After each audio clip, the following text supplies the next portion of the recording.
pueden salir a su clase. Los adolescentes también no van a salir, los adolescentes se quedan aquí en el auditorio. Está muy chida la predicación del día de hoy, muy dinámica.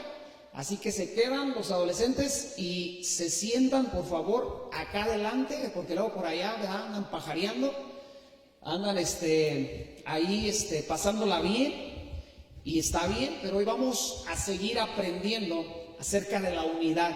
Di conmigo, unidad. Y te voy a pedir que vayas una vez más al Salmo 133 y vamos a leer el Salmo 133 y partir una vez más para continuar con este tema de la unidad. Dice así: mirad cuán bueno y cuán delicioso es habitar los hermanos juntos en armonía. Di conmigo, juntos en armonía. Dice la Biblia en el verso 2: es como el buen óleo sobre la cabeza, el cual desciende sobre la barba de Aarón, y hasta el borde de sus vestiduras, como el rocío del Hermón, que desciende sobre los montes de Sión, porque allí envía Jehová bendición y vida eterna. ¿A qué lugar lo envía? A Dios, a la iglesia más chida, a la iglesia más sabia, a la iglesia más experimentada, o a la iglesia que tiene un mejor discipulado. No, a la iglesia que mantiene unidad y armonía. Es donde Dios pone su mano para enviar, número 1, bendición y vida eterna. Y veíamos la semana pasada la importancia de la unidad en la iglesia, y veíamos que la unidad en la iglesia permite, la armonía en la iglesia permite que la adoración que yo vengo a traer delante de Dios sea eficaz, sea en total libertad y no encuentre estorbo. Y también veíamos que cuando tenemos algo en el corazón en contra de nuestro hermano, de nuestra hermana, se produce un estorbo para que yo traiga adoración. Jesús dijo: deja tu ofrenda ahí en el altar si es que ahí te acuerdas que tu hermano tiene algo en contra tuya, y ve y reconcíliate con tu hermano. Es decir, cuando yo tengo algo en mi corazón que atesoré en contra de mi hermano, o él tiene algo en contra mía, yo estoy estorbando a tener una adoración, un sacrificio que tiene total libertad para venir delante de Dios. Y veíamos esas cosas la semana pasada, pero hoy queremos ver cómo lograr que personas tan diferentes estén en armonía y estén juntos. Porque ¿cuántos han notado que aquí todos somos bien diferentes? Todos tenemos formas de pensar bien diferentes, todos tenemos un carácter bien diferente, todos tenemos ideas bien diferentes, todos nos hemos formado de una forma muy diferente unos que otros. Entonces, ¿cómo lograr que personas tan diferentes anden en armonía? Y dice la Biblia que la armonía es como el aceite que descendió sobre la cabeza, la barba de Aarón, y que bañó sus vestiduras. ¿Qué hizo Dios? ¿Qué hizo Dios para lograr la unidad dentro de la iglesia? Número 1, di conmigo, nos dio al Espíritu Santo. Efesios 4, capítulo 6, dice lo siguiente. Efesios 4, 6 dice lo siguiente. Efesios 4 del 1 al 6 dice: yo pues, preso en el Señor, os ruego que andéis como es digno de la vocación con que fuisteis llamados, con toda humildad y mansedumbre, soportándoos con paciencia los unos a los otros en amor, solícitos en guardar la unidad del Espíritu en el vínculo de la paz. Un cuerpo, un espíritu, como fuisteis también llamados en una misma esperanza de vuestra vocación. Verso 5, un Señor, una fe, un bautismo, un Dios y Padre de todos, el cual es sobre todos y por todos y en todos. Dios nos dio la unidad del Espíritu Santo. La unidad de la iglesia es la unidad del Espíritu Santo. Escucha, en lo natural es imposible lograr unidad entre personas tan diferentes. Te doy un ejemplo. Hay a quien nos fascina el básquetbol, hay a quien les fascina el fútbol, hay quienes son fresas y hay quienes son barrio, ¿verdad? En la iglesia, en toda iglesia hay los que son más fresones, los que son barrio, los que son banda, ¿verdad? ¿Cómo lograr que unas a personas tan diferentes, hasta muchas veces en su hablar? Hay quienes son agrios, cristianos agrios, que aman a Dios, que tienen al Espíritu Santo, son agrios. Y hay quienes son alegres, hay quienes son religiosos, hay quienes son liberales con santidad, pero son liberales. O sea, no les cuesta vivir de una forma más excéntrica, por decirlo así, dentro de lo que es la santidad.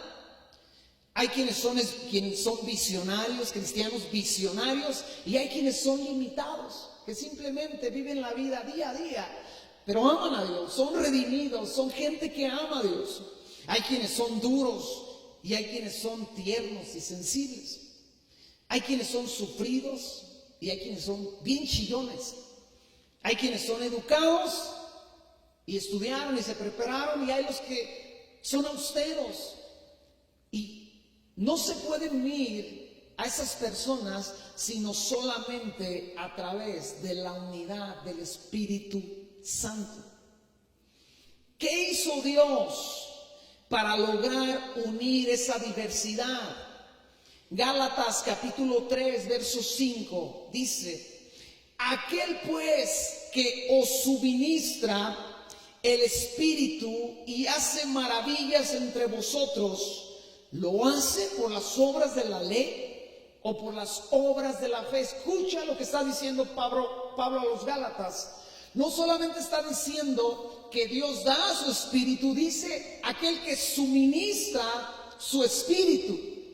La palabra suministrar en el original es proveer, suplir completamente, es ayudar o contribuir. Esta palabra suministrar es añadir y es dar. O sea, Dios te añadió al Espíritu Santo a tu vida.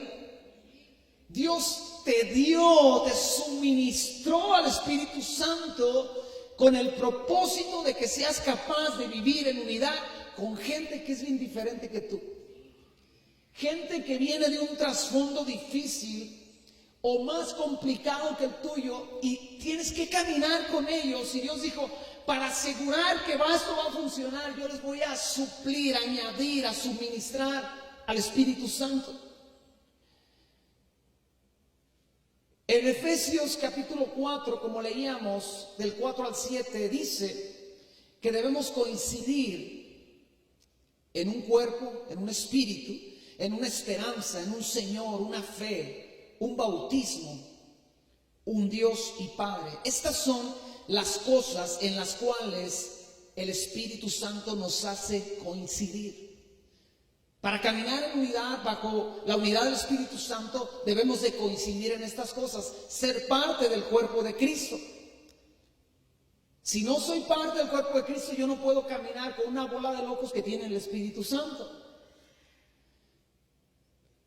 Obviamente el mismo Espíritu dentro de nosotros, la misma esperanza, el Espíritu Santo nos hace coincidir. ¿Cuál es esa esperanza? Cristo Jesús y su obra en nuestra vida. Un Señor que es Cristo Jesús, una fe puesta en Jesús, un bautismo, un Dios y un Padre. El Espíritu Santo nos hace coincidir en eso. Pero escucha, ¿qué otra cosa hizo Dios para asegurar que pudiéramos caminar juntos, personas tan diferentes, y caminar muy apegados y muy hombro a hombro? ¿Qué hizo? Número 2, cambió nuestra forma de pensar. Juan capítulo 17, Ve al Evangelio de Juan, capítulo 17, y ve al verso 20, palabras de Jesús, oración de Jesús delante del Padre por los discípulos, y su oración es la siguiente: mas no ruego solamente por estos, sino también por los que han de creer en mí por la palabra de ellos. ¿Hay alguien aquí que ha creído en Jesús por la palabra de los apóstoles? Yo he creído por el mensaje del Evangelio. Entonces, esta oración que Jesús levantó, Jesús hizo esa oración por mí, la hizo por ti. Y dice lo siguiente, el verso 21, para que todos sean uno, como tú, oh Padre, en mí y yo en ti, que también ellos sean uno en nosotros, para que el mundo crea que tú me enviaste. Verso 22, la gloria que tú me diste, yo les he dado para que sean uno, así como nosotros somos uno. ¿Qué hizo Jesús para asegurarse que aquellos 12 discípulos caminaran en unidad? Y si tú analizas la diversidad de formas de pensar que había en aquellos 12, tú tenías un conflicto humanamente irreconciliable entre ellos. Había diferentes temperamentos entre ellos. Había el introvertido, había el que era extravagantemente extrovertido, como un Pedro, que llegaba a ser hasta irreverente muchas veces por su forma de ser tan temperamental, que llegaba a ser a veces poco sabio en su participación. Y tenías por otro lado a otros apóstoles que brillaban por su ausencia, por decirlo así, que simplemente caminaban con Jesús. Y Jesús tenía que asegurarse que esos 12 trabajaran juntos. A veces los que tenemos, yo digo, ¿cómo hacían mis papás con 12 hijos? Y yo a veces con 3 me cuesta reconciliarlos entre ellos, ¿verdad? Somos difíciles los seres humanos. Y escucha, Jesús dijo, para que funcione esto, Dios, Padre, para que funcione esto, para que ellos puedan caminar en unidad, como tú y yo estamos unidos, Padre, les voy a dar la gloria que tú me diste. ¿Qué quiere decir esto? ¿Algo místico? ¿Algo raro? ¿Un evento que Pedro se iba a transfigurar como Jesús y después de eso iba a poder amar a un Juan, a un apóstol, a cualquiera de ellos? La gloria que me diste, yo les he dado para que sean uno. ¿Qué quiere decir esto? La palabra gloria en el original se traduce como algo muy aparente, pero escucha, se traduce como pensar. Por implicación, parecer, imaginar, parecer bien, considerar y creer. O sea, ¿qué estaba haciendo Jesús? Jesús estaba diciendo, yo les estoy dando la misma forma de pensar que yo tengo. La forma de pensar con la cual yo caminé estos 3 años en medio de ellos, yo se las estoy dando. Ellos van a pensar como yo pienso, ellos van a creer como yo creo, ellos van a considerar como yo considero. Entonces, escucha bien, Jesús les estaba dando la forma de pensar que el Padre le había dado a él. Muchas veces pensamos que para caminar con un hermano de una forma constante, de una forma duradera, debemos de pensar igual. Y la verdad es que nunca vamos a pensar igual. Pero sí debemos de pensar igual en muchos aspectos, sobre todo en los aspectos de nuestra fe. ¿Qué quiere decir esto? La gloria que me diste yo les he dado. ¿Esto quiere decir que hizo mi forma de pensar igual a la de todos ustedes? ¿O hizo tu forma de pensar igual a la de cada uno de nosotros? La respuesta es no. La respuesta es que Él hizo tu forma, cambió tu forma de pensar conforme a la forma de pensar de Cristo. Ahora, pues tú debes de pensar, ¿y cuál es esa forma de pensar de Cristo? Pues te doy unas características de la forma en que Cristo piensa. Cristo piensa en amar. Cristo piensa en perdonar. Cristo piensa en servir. Cristo piensa en dar. La forma de pensar de Jesús es una forma de adorar, vivir una vida de adoración. Jesús consideraba y pensaba que el orar era importante, que el orar por los demás era importante. Él pensaba que la misericordia era algo básico para vivir un cristianismo eficaz. Él pensaba que la humildad era algo clave en la vida de aquel que quisiera servir a Dios. Él pensaba que la santidad era básica e indispensable para seguirlo. Él pensaba que soportar las pruebas era parte del caminar en una vida de obediencia para el Padre. Él pensaba que el gozo era algo natural en la vida de alguien que conocía a Dios. Él piensa que la paz es algo que caracteriza al creyente y que lo sigue a donde quiera que va. De hecho, él dijo, cuando envió a sus 12, les dijo, vayan y en cualquier casa donde entre, digan paz a este hogar, paz a esta casa. Y si esa casa es digna de esa paz, la paz va a reposar sobre esa casa. Él pensaba, él creía, él cree en la enseñanza, él cree en la autoridad. Él cree en el temor a Dios. Él piensa que la fe es importante y que la paciencia es algo que se debe de practicar día a día. Esa es la forma de pensar de Cristo Jesús. Entonces, cuando dice, la gloria que me diste, yo se la di a ellos, lo que está diciendo es, ellos pensarán como yo pienso, Padre. Y entonces, aunque sus temperamentos eran tan diferentes, ellos pensaban que todo esto era parte esencial de sus vidas para caminar juntos. El cristiano, escucha bien, el cristiano adopta todas estas cosas que acabo de mencionar, todos estos pensamientos en su mente, pero mantiene aquellos pensamientos sanos y santos que le dan su propia personalidad. O sea, no se trata de que aquí todos seamos como robots, igualitos. A Dios le encanta la diversidad. Vete al campo y no hay puras flores de las mismas. Hay flores de unas y de otras. No hay árboles de los mismos. Aunque prevalece tal vez un tipo de árbol, hay unos de una forma, otros de otra, unos de una clase, de otra especie. Porque a Dios le encanta la diversidad. Entonces a Dios le encanta que tú y yo seamos diferentes. Como que no se la creen, como que dicen, ¿a poco sí? A Dios le encanta mostrar su amor y su gracia de diferentes formas. A Dios le encanta un abrazo tierno de una mamá José. Cuando te abraza, ¿a ti nunca te ha abrazado mamá José? Hora que termine la reunión, dile, denme un abrazo, porque siempre usted abraza con mucho amor. Pero le encantan también los abrazos fuertes y firmes de un hombre, de un varón que abraza a otro y lo afirma con un abrazo. Le encanta la diversidad. Escucha, entonces yo adopto esos pensamientos, pero mantengo pensamientos sanos y santos que no transgreden esa forma de pensar. Por ejemplo, mi gusto musical. Hay quien viene a esta congregación y no le gusta nuestra alabanza porque dicen que somos muy ruidosos y no regresan.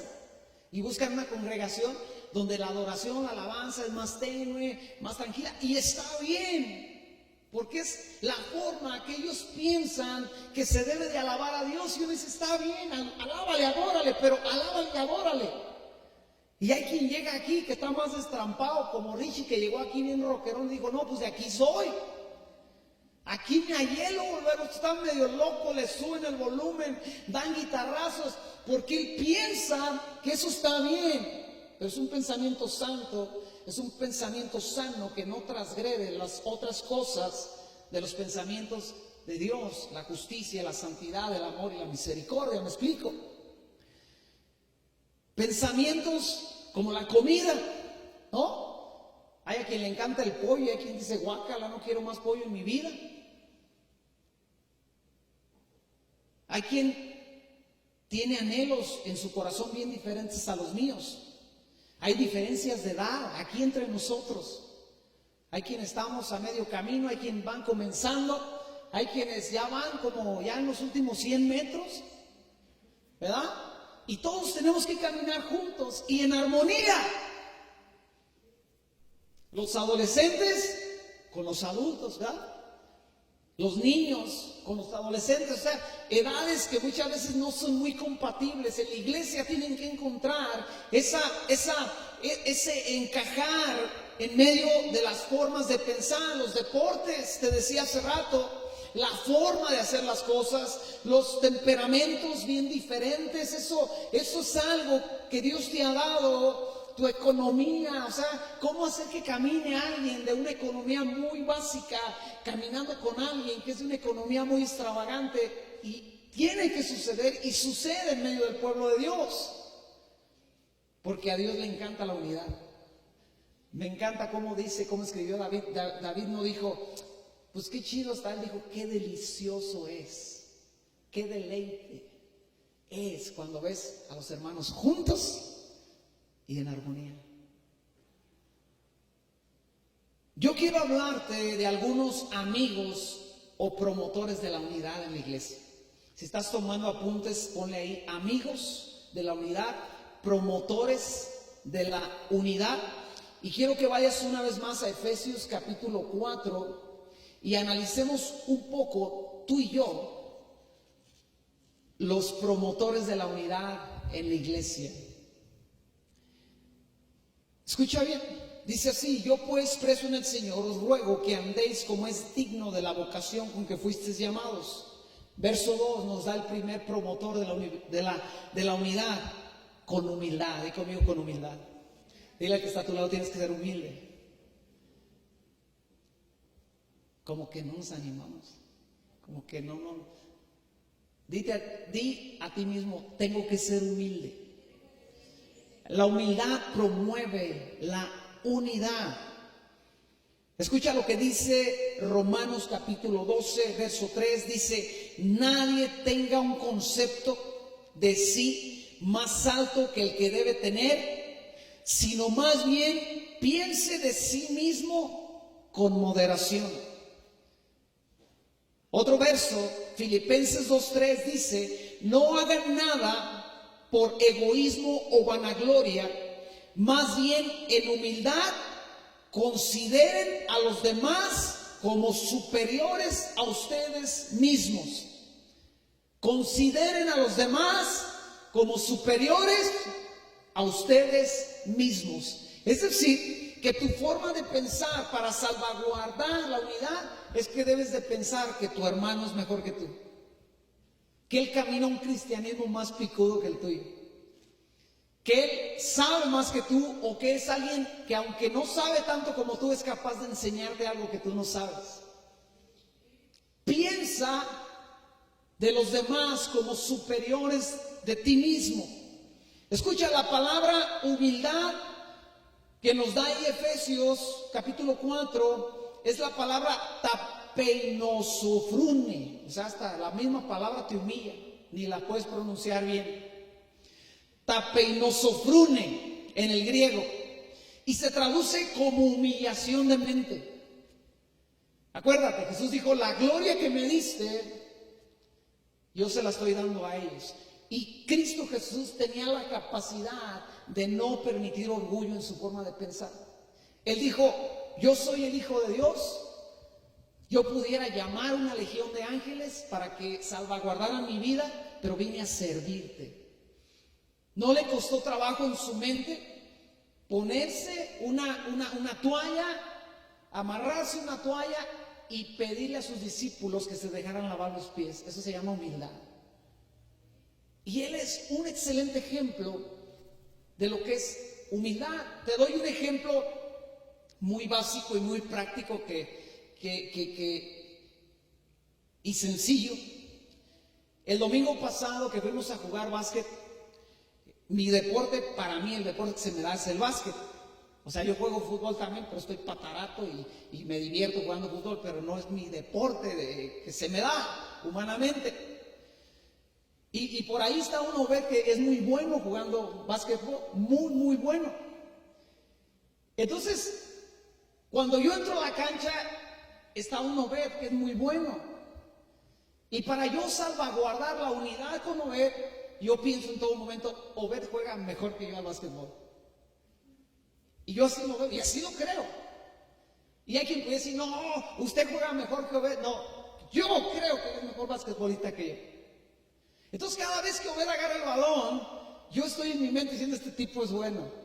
Y tengo que echarle ganas. Y tengo que entender que me tengo que esforzar. Y en mi mente siempre estoy como alguien que está cascareando, como alguien que es menor que él en esa área. Eso me lleva a respetarlo, me lleva a honrarlo y me lleva a ponerme trucha cuando él trae el balón. Y el juego se hace emocionante y el juego se hace divertido. Y cuando él logra hacerme una, yo digo, pues sí, pues cómo no, si él es mejor que yo. Pero cuando yo le hago una, pues yo digo, órale, le gané a alguien o le hice una a alguien que es mejor que yo. Entonces, la humillación en tu mente te mantiene a salvo de muchas cosas. Te mantiene sano en tu corazón, ¿me explico? ¿Por qué? Porque si logras ganar, le dices, le gané a alguien mejor que yo, o sea, que chido me siento. Y esa humillación en tu mente te lleva a guardar tu corazón cuando sientes, cuando sabes, cuando piensas y ves a tu cónyuge como alguien mejor que tú. Ella es más sabia que yo, así que voy a tener que escucharla cuando hable. Ella tiene más experiencia que yo con los hijos porque pasa más tiempo con ellos. Así que voy a tener que prestar atención. Pero al contrario, cuando en mi mente yo no me humillo, yo digo, esta vieja, ¿qué vas a ver? ¿No? Y cierras tus oídos y no oyes el sabio consejo que esa mujer te puede dar. O viceversa, ¿verdad? La mujer que dice, pues este viejo no sirve más que para traer algo de dinero a la casa. Se cerró. Porque en su corazón no puede decir, este hombre es mejor que yo en esta área de la vida. La humillación de tu mente te mantiene sano el corazón. Por eso Dios dice, para mantener esa unidad, tienen que tener humildad. Di a ti mismo, es importante la humildad en mi mente. Número 2. Otro amigo de la unidad en la iglesia, otro promotor de la unidad en la iglesia, es la mansedumbre. Dice el mismo, la siguiente parte, el verso 3, perdón, solícitos en guardar la unidad en el espíritu, el vínculo de la paz. No, perdón, el verso 2, con toda humildad y mansedumbre. Verso 2, toda humildad y mansedumbre. La palabra mansedumbre es la palabra protos y se traduce literalmente como gentileza. ¿Qué es la gentileza? Escucha lo que es la gentileza. La gentileza es la amabilidad y la cortesía. O sea que cuando tú eres amable y eres cortés con tu hermano, tú estás promoviendo la unidad. Tú estás promoviendo y guardando el vínculo de la paz, la unidad del Espíritu Santo, al ser simplemente educado con la gente, educado con el hermano y con la hermana, al sonreírle. Alguien gentil sonríe, ¿a poco no? Alguien gentil tiene un tono de voz que trae paz a tu corazón. ¿Cómo estás? Aunque su temperamento sea fuerte o sea delicado, o sea introvertido o extrovertido, esa persona gentil te inyecta ánimo. Yo recuerdo la primera vez que llegué ahí a Centro Cristiano Libertad, íbamos en un tiempo difícil y el hermanito que a mí me recibió en el estacionamiento. O sea, no fue la predicación del pastor, no fue ni siquiera el edecán que estaba en la puerta, fue el hermano que estaba en el estacionamiento. Me dijo, gloria a Dios, hermano, qué bueno que estás aquí. Y me abrazó y me dijo, es una bendición tenerte aquí, con una gran sonrisa. Sus ojos brillaban. O sea, fue gentil conmigo y con mi familia. Y la gentileza promueve la unidad en la iglesia, la amabilidad en la iglesia promueve esa amiga de la unidad del Espíritu. Proverbios 15:1 dice lo siguiente: la respuesta amable calma el enojo, pero la agresiva echa leña al fuego. Esposa, dile a tu esposo, ¿ya oíste? O esposo, dile a tu esposa, ¿ya oíste? O mamá, dile a tu hija, ¿ya oíste? O hija o hijo, dile a tu mamá, ¿ya oíste, jefa? O al papá, ¿ya oíste? La respuesta amable calma el enojo, pero la agresiva echa leña al fuego. ¿Por qué llegaste tan tarde? Pues ¿qué te importa? Vengo de trabajar y todavía me reclama. ¿Por qué llegaste tan tarde? Mira, pues tranquila, sé que estás enojada. Yo sé que no te avisé, pero déjame, luego me regañas, pero déjate explico. Número 1, estaba trabajando. Número 2, se me quedó el celular sin batería, no te pude llamar, perdón.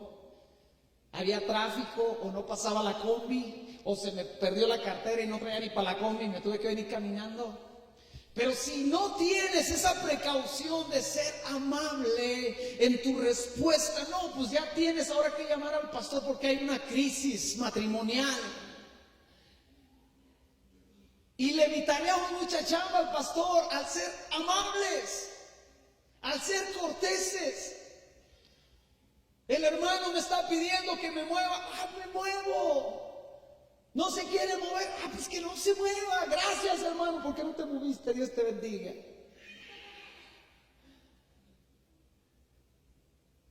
Gentileza y amabilidad.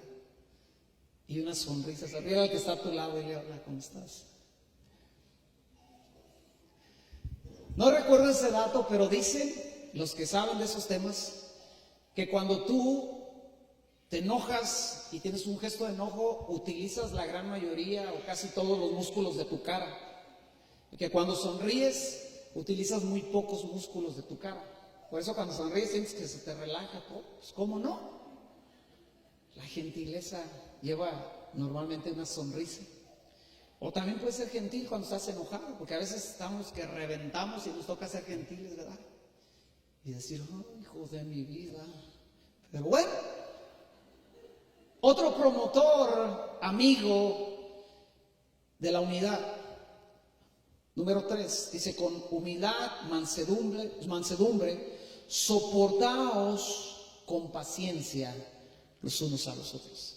Tercer amigo de la unidad, la paciencia. La palabra paciencia se traduce literalmente como longanimidad, soporte o aguante. O sea, cuando tú le estás diciendo a Dios, Señor, hazme paciente, tú le estás diciendo, hazme a alguien que aguanta. Y alguien dijo, y un predicador que dijo, a ver, si tú le pides paciencia a Dios, ¿qué te va a dar? Sino la oportunidad de que crezcas en resistencia. O sea, si tú vas a un gimnasio porque quieres estar así como el instructor, bien ponchadote, ¿verdad? Bien acá y que se te vean todos los músculos, y tú llegas con él y dices, yo quiero estar así ponchadote como tú. Va a decir, pues en primer lugar ocupas vitaminas, estás como el pastor de la iglesia del amor del Padre, todo ñango. Y no te va a agarrar y de un día para otro vas a tener esas bien ponchadote y vas a levantar las pesas que él levanta. Te va a dar unas pesas pequeñas donde tú vas a empezar a soportar, a aguantar. Te va a llevar una dieta, te va a vitaminar, te va a dar algunas cosas que te van a ayudar. Y con el tiempo se empezarán ahí a notar unas bolas por ahí, ¿no? Por ahí te va a salir algo. Pero llevará tiempo que tú podrás levantar lo que él levanta durante el tiempo que lo hace. Entonces muchas veces vamos con Dios, le decimos, Jesús, hazme paciente como tú. Y Jesús dice, pues ahí te van las mancuernas. Y te da el hermano castroso ese que es bien latoso. Y dices, hijo de mi vida. Y dice, pues échale punch, dale. Porque si quieres aguantar como yo aguanto, es poco a poco. Entonces Dios te da la oportunidad de ser paciente, y la paciencia es un promotor de la unidad.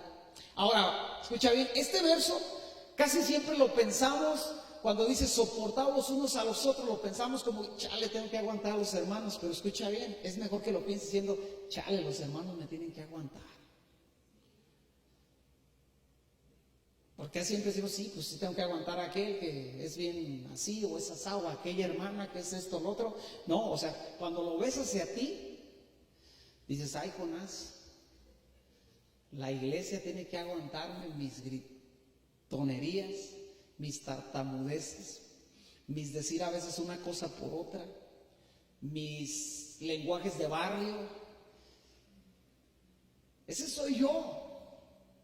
Mi temperamento que choca algunas veces con el de ustedes, mi forma de pensar que a veces no coincide con las de algunos de ustedes, mis errores, mis fallas. Ese soy yo, el que la iglesia tiene que soportar.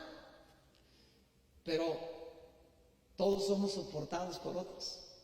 A ti, si no te había caído esa revelación, déjate la doy yo, de parte del Espíritu Santo. A ti, hermano, la iglesia, el hermano, la familia de Dios te tiene que soportar en algún momento. Es parte del camino. Tú tienes que soportar muchas veces a otros, pero ese mismo día, en esa misma congregación, en esa misma iglesia, a ti alguien te está soportando. Y para hacer esas cosas se necesita paciencia. Primera de Tesalonicenses 5:14 dice: hermanos, también les rogamos que amonesten a los holgazanes, digan conmigo amén. Que estimulen a los desanimados, digan conmigo amén. Que ayuden a los débiles, digan conmigo amén. Y dice: y sean pacientes con todos. ¿Qué cosa más desesperante que un cristiano holgazán? Que le dices hay que orar y dice, ay, mañana. Hay un pastor que yo leí en un libro que decía, hablaba acerca del ayuno, dice que vino un matrimonio a pedirle ayuda porque su matrimonio se estaba yendo a la ruina, y el pastor les dice, ok, vamos a hacer algo para comenzar a restaurar su matrimonio, vamos a ayunar. Y los matrimonios dicen, ayunar, pastor, pues por favor, pues ¿cómo vamos a ayunar? Nosotros venimos a que usted ore por nosotros. Y el pastor le dice, bueno, si a ustedes no les importa su matrimonio, a mí ¿por qué me va a importar? Si ustedes no quieren trabajar en orar y ayunar, ¿por qué yo lo tengo que hacer? Y si yo estoy dispuesta a orar y ayunar juntamente con ustedes para rescatar su matrimonio, entonces ustedes deberían entender que es importante esto. Nada más desesperante que un cristiano holgazán que no quiere chambear, no quiere leer, no quiere orar, no quiere transcribir, no quiere servir, no quiere. Pero dice la Biblia que los tenemos que amonestar, pero con paciencia. Digo, si nomás dijera amonéstalo, pues recios, ¿no? Pues debes de tenerle paciencia. A los desanimados, qué difícil un cristiano desanimado constantemente, que se la pasa de gloria en desgloria, ¿verdad? O sea, hasta acá arriba un día, ya, gloria a Dios, me voy a comer al mundo, y luego se desanima a tal grado que ya no quiere ir a la iglesia, ya no quiere saber de Dios, ya no sabe si Dios lo ama, ya no está seguro de nada, y uno dice, ay, híjole, hermano, o sea, ¿qué onda? ¿Lo pateo, Dios te lo mando, o vienes por él, o qué hacemos con este? Me platicaba un amigo mío, un pastor, que su papá es pastor y tiene la misma edad más o menos de mi papá, y él me dijo lo siguiente, me dijo, mi papá sí ya se ve cansado. Yo le dije, no, mi papá está bien fuerte y trabaja todavía. Le dije, pero entiendo la diferencia. Mi papá tiene más de 50 años, 60 años como herrero. Le dije, pero él si un fierro no se endereza, lo agarra a martillazos y lo hace como le da la gana. Y si no se enchueca como él quiere, lo mete a la lumbre y lo tuerce y hace con ese fierro lo que él quiere. Le dije, tu papá trabaja con personas. Ha sido pastor por 50 y tantos años. Le dije, y a veces dan ganas de meterlos a la fragua. Que se enderece lo que se tiene que enderezar y se tuerza lo que se tenga que torcer, y el cristiano agarre la forma y el molde de Cristo Jesús, así como uno mete los fierros ahí en el molde y le das con la grifa para que agarre la forma y salen como uno quiere. No se puede hacer eso en la iglesia. Debes tener paciencia y ser amable y soportar mientras ellos te soportan a ti, porque mientras tú estás friegueles y friegueles, ellos están diciendo, ay, este pastor friega con ese tema de unidad. Paciencia. Número 4, amor. Soportaos los unos a otros en amor. Todos los demás puntos, el punto 1, 2 y 3, van envueltos en el punto 4, en un empaque llamado amor. ¿Por qué aguantas a personas que son tan diferentes a ti? ¿Por qué? O sea, ya lo dijo el salmista, aquel que ya se murió, pero ¿qué necesidad? ¿Para qué tanto problema? O sea, no tengo suficiente con los problemas en casa, con hijos tan diferentes, con una esposa tan diferente a mí, que todavía voy a una iglesia y me meto con personas más diferentes y ahí estás, aguantándolos, soportándolos en amor. ¿Qué necesidad? ¿Por qué los aguantas? La respuesta es porque los amo. ¿Por qué tú, Alejandro, procuras la puntualidad en tu vida, procuras llegar puntual a la iglesia, procuras llegar puntual al trabajo? ¿Por qué tú, Alejandro, andaleas a tu familia para que lleguen puntuales a la iglesia, para ver cómo el hermano fulano de tal llega a media reunión o la familia fulana de tal llega a media reunión y tú tienes que aguantar eso cada semana? ¿Por qué lo aguantas? La respuesta es sencilla: porque los amo. ¿Por qué aguanta la gente impuntual a un pastor que siempre está diciendo, y temprano, y ándeles, y ustedes parece que se llenan con el tren, llegan cuando llega el tren a media reunión, en el último vagón? Un hermano hace tiempo nos confesaba, escucha lo que es capaz de hacer la gente. Un hermano que no ha tenido la oportunidad de venir últimamente por situaciones personales, pero él siempre llegaba tarde a las reuniones. Y un día me confesó, me dijo, yo le tengo que confesar algo, hermano. ¿Se acuerda que siempre llegábamos tarde? Llegaban a veces a la predicación. ¿Se acuerda que llegábamos tarde siempre? Sí, dice, era mi culpa. ¿Sabe yo qué hacía? Porque no quería llegar temprano a la reunión. Escondía un zapato, escondía el cinturón y le decía a mi esposa, es que no encuentro el zapato.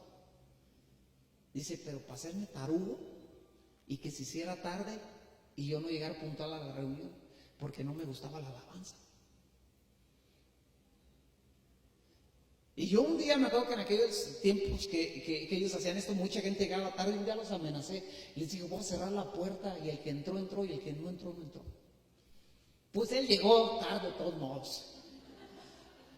¿Por qué aguantas a alguien así? Porque lo amas. Y porque finalmente a la hora que llegue te da gusto que llegue. Y dice él, más vale pedir perdón, o ¿cómo va ese dicho?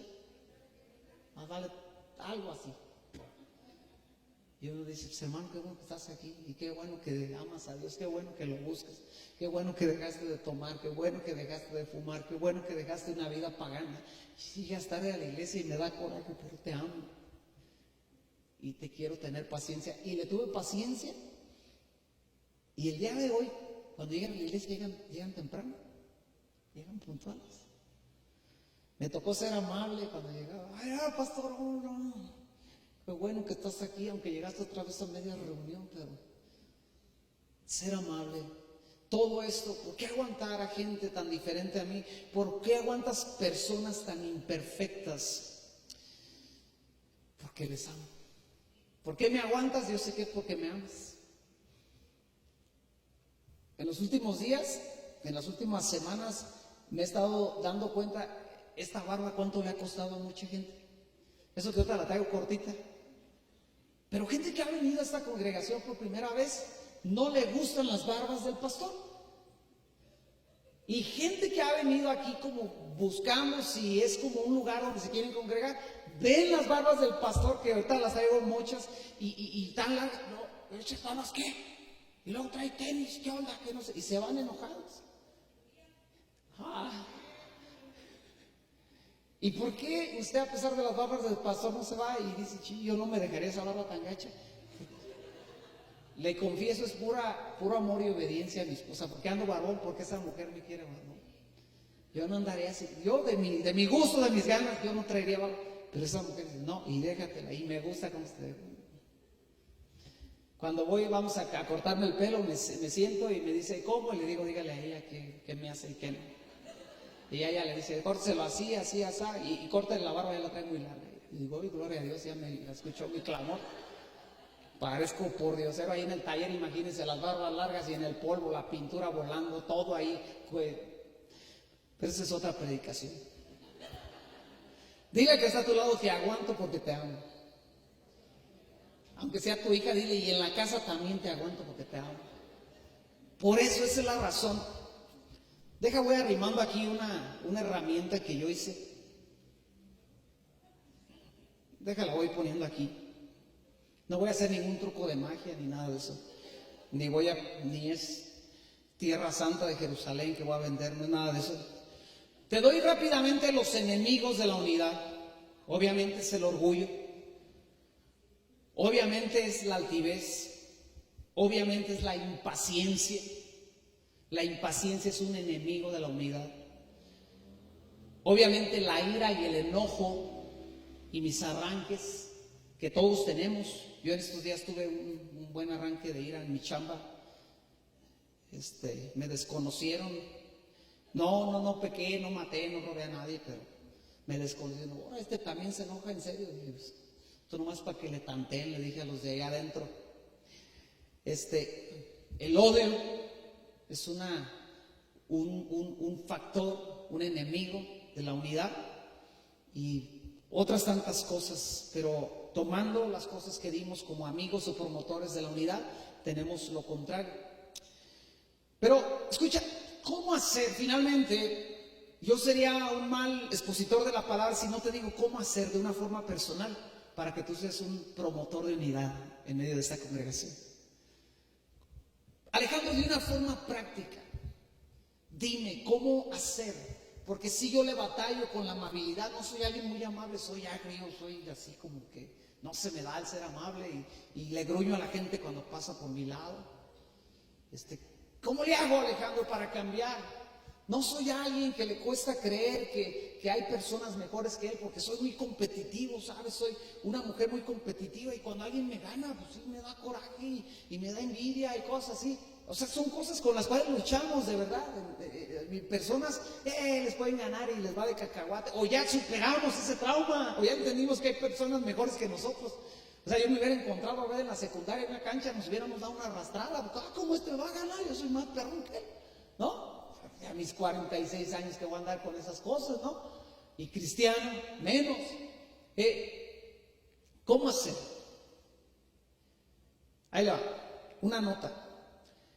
Efesios capítulo 4, verso 3, la NBI lo traduce como esfuércense por mantener la unidad. O sea, pon ahí una nota. La unidad requiere esfuerzo. O sea, no es algo que de agrapa se va.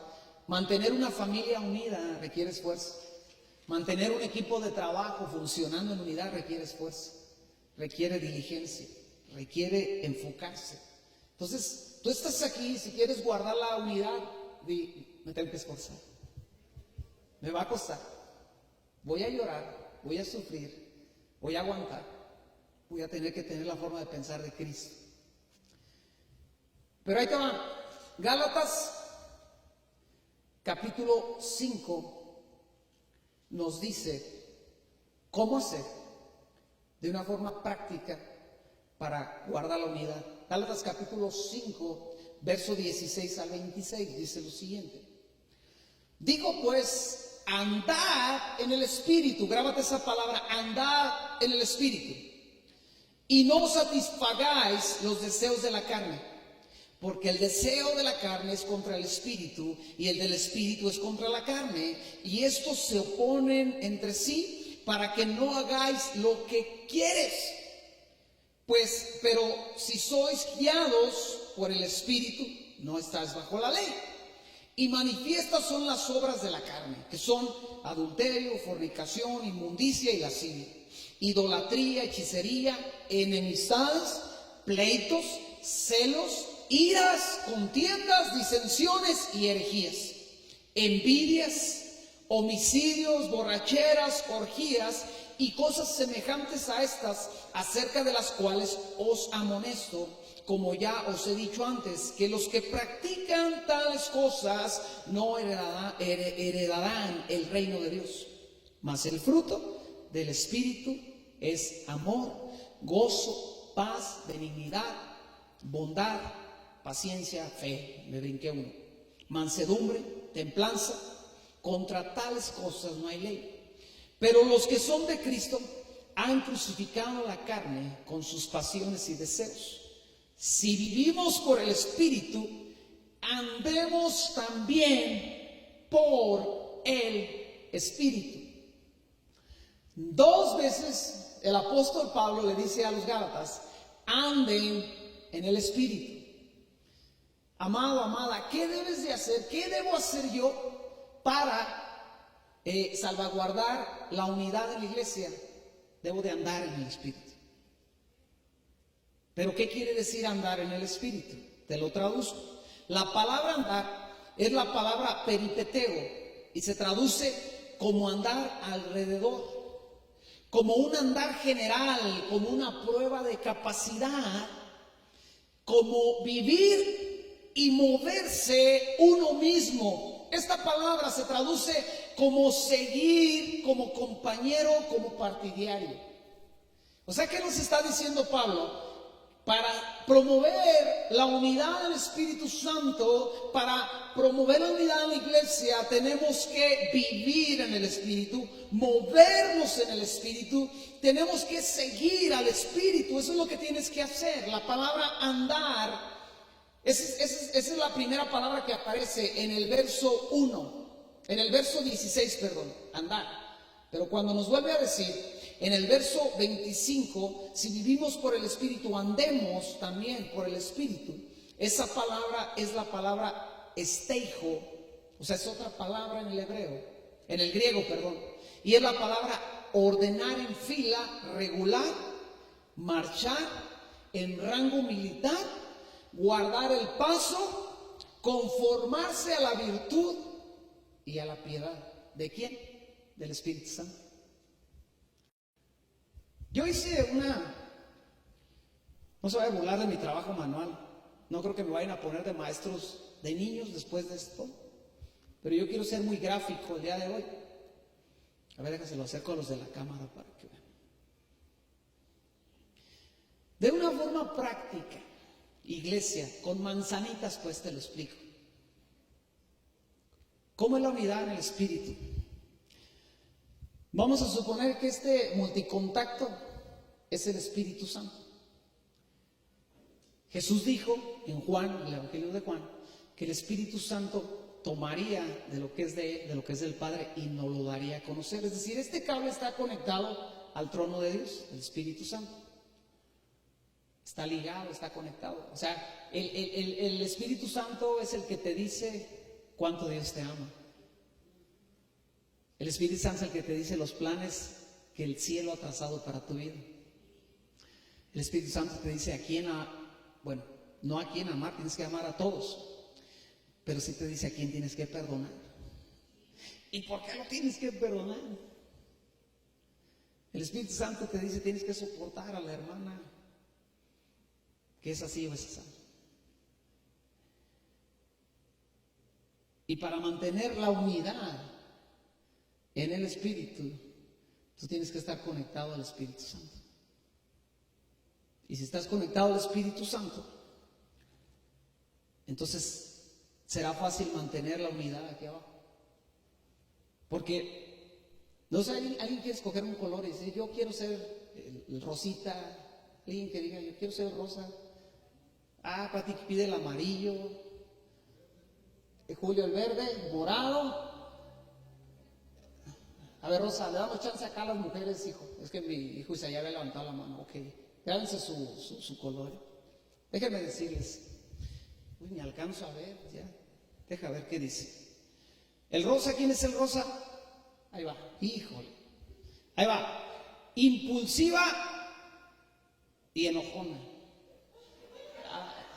No manches, me siento Walter Mercado aquí. El amarillo. Dice que eres liberal y introvertida y sensible. No sé. Ay, jole, el verde, ¿quién es el verde? Dice que eres bipolar, mamá.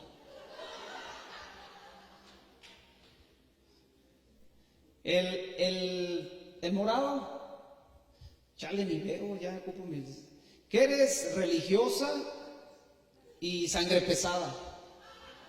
Ahora, todos ellos son cristianos, aman a Dios, pero tienen esa parte en ellos que están luchando, están tratando a ser pulidos, están tratando a mejorar, están tratando a entender, están orando, están ayunando, están queriendo romper. Pero si tú pusieras para acá más hermanos, estaríamos tú y yo, melancólico, resentido, aquel no sé, tiene alguna tendencia que no ha logrado, este es gritón y este es muy callado, este habla mucho, este no habla, y infinidad de cosas, este no supera sus traumas, este es bien temeroso, este es bien impulsivo, y todos estamos aquí. Pero tenemos que caminar juntos. Y es hasta que Cristo venga, o tú o yo nos petatemos. O sea, no hay otra. Pero escucha bien, ¿qué pasa cuando alguien deja de estar conectado al Espíritu Santo? Y de repente dejé de orar, dejé de leer. Pastor, ¿cómo cree que vamos a transcribir? Usted está loco, yo tengo tantas cosas que hacer como para ponerme a transcribir la Biblia. Y de repente el de amarillo, todos tienen una cara alegre, pero yo puse a triste a este. Tú eres el amarillo, Pati, está triste, le fue mal en la vida, su economía está mal, y de repente deja de orar y ay, joder, no, esta tiene mucha fe, mira. Se desconectó de la fuente del Espíritu Santo, lo que lo sostenía, lo que la sostenía. Y ahora todo lo que la sostiene es el hermano bipolar y la hermana enojona. Y ahí está agarrada. Pero no está conectado al Espíritu Santo porque dejó de oírlo, dejó de orar, dejó de adorar, dejó de buscarlo, dejó de estar en intimidad, y viene a la iglesia y le toca junto al hermano bipolar que a veces saluda y a veces no saluda. ¿Usted cree que esa persona va a sentir bonito estar en unidad en la iglesia? La Biblia dice que el amor cubre multitud de fallas. Y la fuente de amor es Dios a través del Espíritu Santo en nuestra vida. Y entonces esta unidad de aquí es muy frágil, demasiado frágil. ¿Por qué voy a aguantar a un hermano que a veces me saluda y a veces no? Hermano, sácate a la fregada. A veces llegas de buenas, a veces de malas. Hazle como la doña aquella que cuando llegaba, se amanecía de malas, se hacía un nudo aquí en la blusa y ya todo el mundo sabía, no me hablen porque estoy de malas. Pero ni eso haces infeliz. Pero ahí está, sosteniéndose apenas. Y luego, pues voltea a ver a la verde, que es se quedó agarrado más bien del hermano bipolar nada más. Y pues también dice hermano bipolar, pues córtalas.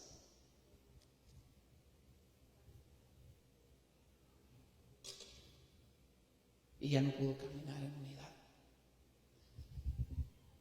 Y ese mono de ahí, yo conozco personas que tienen 1 año, 2 años, 5 años, 10 años, 15 años, 20 años, caminando con Cristo así, solos, sin alguien a su lado. Cuando lloran tienen que llorar solos. No hay quien ore por ellos. No hay quien. Dice la Biblia que el hombre se afila con el hombre. No hay otro hombre imperfecto al lado de ellos que los lleve a la madurez.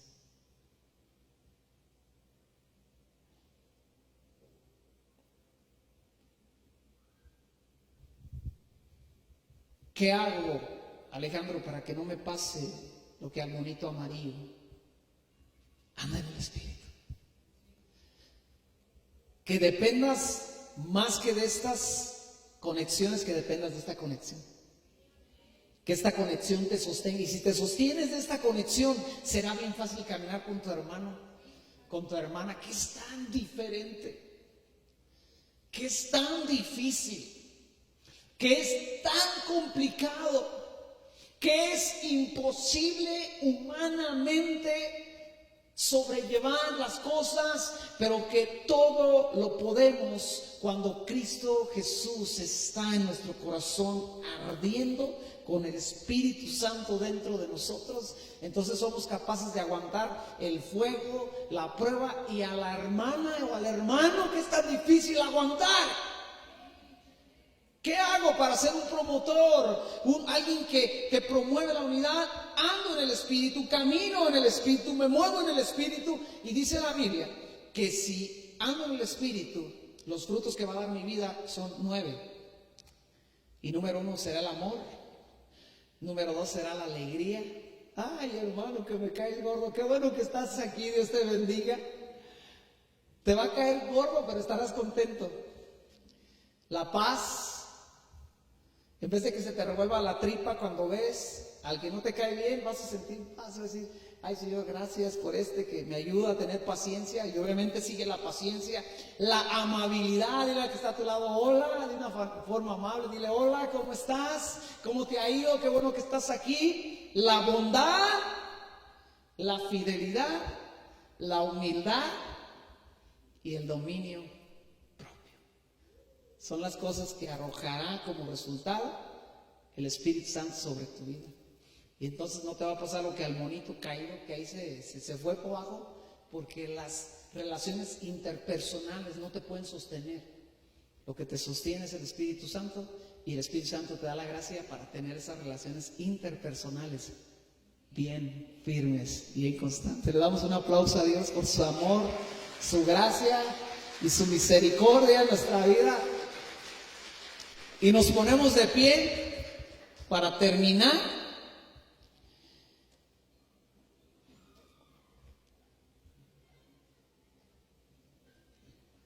Ok.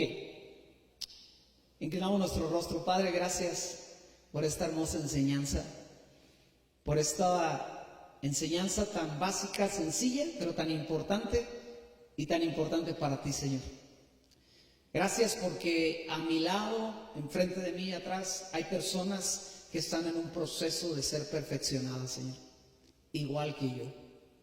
Así que Dios, te pedimos todos juntos aquí en este lugar que nos permitas caminar en unidad, que nos permitas caminar enchufados a tu presencia, a tu Espíritu Santo, y que al estar enchufados, Padre, nuestras relaciones interpersonales con personas tan diferentes a nosotros puedan ser afianzadas, puedan ser afirmadas, y podamos caminar en unidad en este lugar, Padre, los que estamos aquí en este lugar. Y Padre, oramos por los que se irán agregando conforme pasa el tiempo, para que podamos darles un buen ejemplo de unidad aquí en este lugar, Padre. Que encuentren gente unida, que cuando gente venga de hogares rotos, de hogares que sean familias que se han distanciado, que se han quebrado, que no han podido caminar en unidad, que en este lugar, Padre, puedan ver una familia espiritual que se ama y que, a pesar de que piensa muy diferente en muchas áreas de la vida, puede caminar hombro a hombro, mano a mano, Señor, porque está conectada a la fuente del Espíritu Santo. Amado Dios, te damos gracias todos juntos, en el nombre poderoso de Cristo Jesús. Todos decimos amén. Te amo, qué bueno que estás aquí. Nos vemos aquí el viernes. Dios te bendiga. Dale un aplauso bien fuerte a nuestro Dios.